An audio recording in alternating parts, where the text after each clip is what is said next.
सवाल है डॉक्टर साहब, शुगर का कोई ऐसा नुस्खा बता दें कि चंद दिन में नॉर्मल हो जाए। मेरे भाइयों, सबसे पहले ये जानने की कोशिश करो शुगर होती क्यों है। हमारा ये मसला है कि हम हमेशा इलाज की तरफ भागते हैं। हमें पहले ये जानना चाहिए कि जो हमारा पैंक्रियाज है, जो हमारा लबलबा है, वो इंसुलिन क्यों नहीं बनाता। जबकि अल्लाह ताला ने तो हमें कहा कि आप अशरफुल मखलूकात हो। जब मैं अशरफुल मखलूकात हूँ तो क्या जो मेरा लबलबा है, मेरा जो पैंक्रियाज है, इसकी आवाज़ थोड़ी कम नहीं कर देती। मेरे भाइयों, सबसे पहले हाँ बस ठीक है, हम लोग सबसे पहले ये जानने की कोशिश करें कि हमारा जो पैंक्रियाज है, जो लबलबा है, वो इंसुलिन क्यों नहीं बनाता।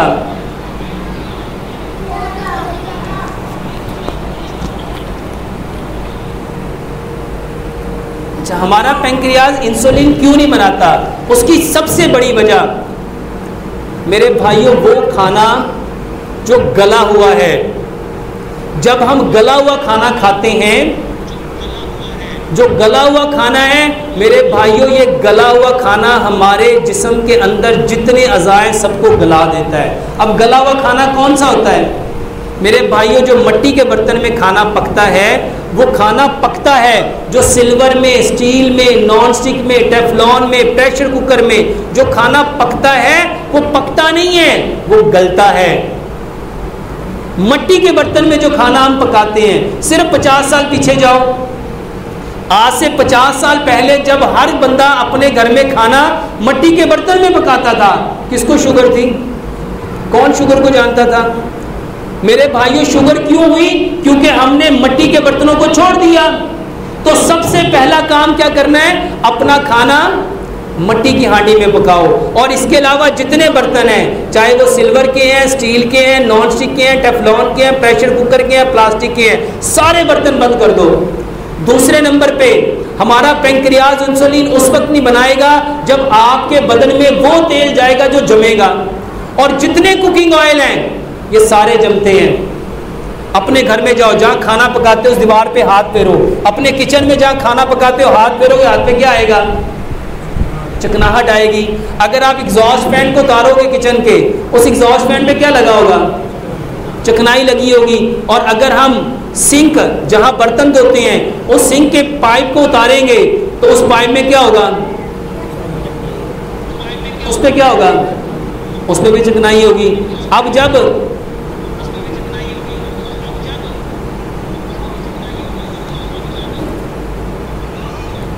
अब उसमें भी चिकनाई होगी।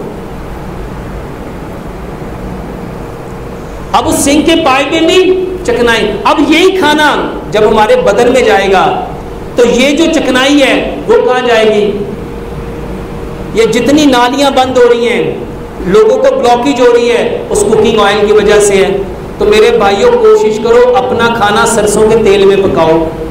बहुत सारे भाई पूछते हैं देसी घी में पकाएं। मेरे भाइयों, देसी घी वो खा सकता है जो देसी घी खा के वो मजदूरी करे, मेहनत करे, पैदल चले, मुशक्कत करे, उसके जिस्म पे पसीना आए, ताकि वो खाना, उसका देसी घी उसके जिस्म में हजम हो। अगर वो देसी घी खा के हमने एसी के आगे सो जाना है, एसी वाली गाड़ी में बैठ जाना है, एसी वाले कमरे में चले जाना है, एसी वाले दफ्तर में जाके बैठ जाना है, तो वो देसी घी आपकी आंतों में जाके क्या करेगा? वो भी जमेगा। तो बेहतर है सरसों के तेल में खाना पकाओ। तीसरे नंबर पे जो चीज़ आपके पैंक्रियाज को खराब करती है वो आपका मीठा है। हमें मीठा वो खाना था जो मिट्टी से निकलता है। मिट्टी से जो मीठा निकलता है वो क्या है? वो गुड़ है। और हम क्या खाते हैं? चीनी। तो मेरे भाइयों, चीनी को छोड़ो। इसके बाद जो आटा हमने खाना था, वो पहले हम आटा खाते थे पत्थर की चक्की का पिसा हुआ, और अब खाते हैं लोहे की चक्की का पिसा हुआ। मेरे भाइयों, कभी लोहे की चक्की में से जो आटा निकलता है उसके नीचे जाके हाथ रखो, या आपके हाथ को जला देगा, इतना गर्म होता है। कभी सोचा है जब हाथ जल गया तो उस आटे के अंदर जो ग़िज़ाइयत थी क्या वो बाकी बचेगी? मेरे भाइयों, पत्थर की चक्की का पिसा हुआ आटा खाओ। फ्रिज का पानी, ये बर्फ का ठंडा पानी, ये जहर है, इससे बचो, ये जहर है। मेरे भाइयों, जो पानी जम जाता है ना, मेरे भाइयों, जब बंदा मर जाता है ना तो ठंडा हो जाता है, जब मर जाता है तो क्या हो जाता है? ठंडा हो जाता है। इसी तरह जो फ्रिज में पानी मर जाता है ना, जो फ्रीज हो जाता है, वो ठंडा हो जाता है। और वो ठंडा जमा हुआ पानी जब आप अपने अंदर डालोगे, वो कभी आपको जिंदगी देगा? मेरे भाइयों, मिट्टी के घड़े का पानी पियो, मिट्टी के घड़े का पानी पियो। तो शुगर जिस वजह से होती है उस वजह को दूर करो। और वो वजह क्या है? अपने बर्तन बदलो, सरसों का तेल इस्तेमाल करो, चीनी की जगह पे गुड़ इस्तेमाल करो, पत्थर वाला नमक लेके आओ, पत्थर वाला नमक। मेरे भाइयों, ये जो नमक है, जो आप आयोडीन मिला नमक खाते हो, ये जो समंदर के पानी से बना है, ये सी सॉल्ट है। तो समंदर के पानी वाला नमक नहीं चाहिए हमें। नमक कौन सा चाहिए? क्योंकि हम किस चीज से बने हैं? मट्टी से। जो मट्टी से नमक निकलता है ना, जो हमारी नानियां दादियां पहले लेके आती थी और अपने घरों में कूटती थी, पीसती थी, वो डले वाला पिंक हिमालयन सॉल्ट, वो नमक लेके आओ। और उसके बाद जब ये सारा काम कर लो, तो फिर मेरे भाइयों, कलबंजी और मेथी दाने का पानी पियो। 100 ग्राम कलबंजी लो, 100 ग्राम मेथी दाना लो, इन दोनों को मिक्स कर लो। एक बड़ा चम्मच रात को मिट्टी के ग्लास में भिगो दो।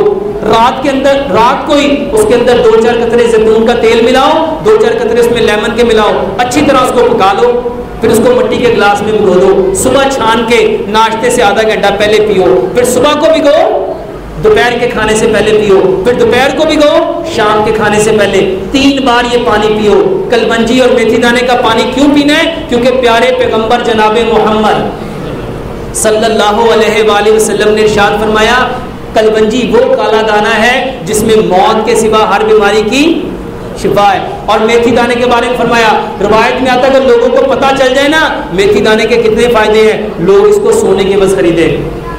मेरे भाइयों, ये कलबंजी और मेथी दाने का पानी खाना खाने से आधा घंटा पहले रात को भिगो के रखना है, सुबह पीना है, सुबह को भिगो के रखना है, शाम को दोपहर को पीना है, और दोपहर को भिगो के रखना है तो शाम के खाने से आधा घंटा पहले पीना है। इसके साथ अदरक, लहसुन, पुदीना, नारदाना, इसकी चटनी बनाओ। अदरक, लहसुन, पुदीना, नारदाना, इसकी चटनी बनाओ, हस्बे जायका इसमें सब्ज मिर्च मिलाओ। हर खाने के साथ एक बड़ा चम्मच मिला के, हर नवाले के साथ जरा जरा लगा के मेरे भाइयों इसको इस्तेमाल करो।